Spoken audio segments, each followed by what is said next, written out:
கரூர் கூட்ட நெரிசல் சம்பவத்தில் விசாரணையை சிபிஐ அதிகாரிகள் தீவிரப்படுத்தியிருக்கிறார்கள். கரூர் கூட்ட நெரிசல் சம்பவம் நடைபெற்ற இடத்தின் சிசிடிவி பதிவுகளை சிபிஐ அதிகாரிகள் ஆய்வு செய்து வருகிறார்கள். இது தொடர்பான முழு விவரங்களோடு இணைகிறார் நமது செய்தியாளர் மணிகண்டன். வணக்கம் மணிகண்டன், இது குறித்தான முழு விவரங்கள். வணக்கம். கரூர் வேலுசாமிபுரம் பகுதியில் தாவேக தலைவர் விஜய் தேர்தல் பிரச்சாரம் நடத்திய 41 பேர் இறந்த அந்த சம்பவ இடத்தில் தற்போது சிபிஐ அதிகாரிகள் இன்று விசாரணை தொடங்கியுள்ளனர்.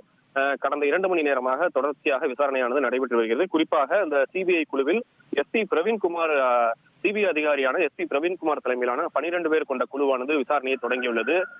இந்த இடத்தில் சாட்சியங்கள் 4 பேரை அழைத்து வந்தும் அந்த சம்பவ இடத்தில் விசாரணை நடத்தி வருகின்றனர். மேலும் அந்த பகுதியானது கயிறு கட்டி தடுப்புகள் ஏற்படுத்தப்பட்டு வாகன போக்குவரத்தும் நிறுத்தப்பட்டுள்ளது.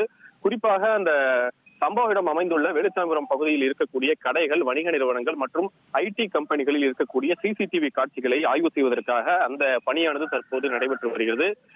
குறிப்பாக அந்த ஐடி கம்பெனியின் உள்ளே தற்போது ஒரு சில சிபிஐ அதிகாரிகள் உள்ளே சென்று அந்த சிசிடிவி காட்சிகளை ஆய்வு செய்து வருகின்றனர்.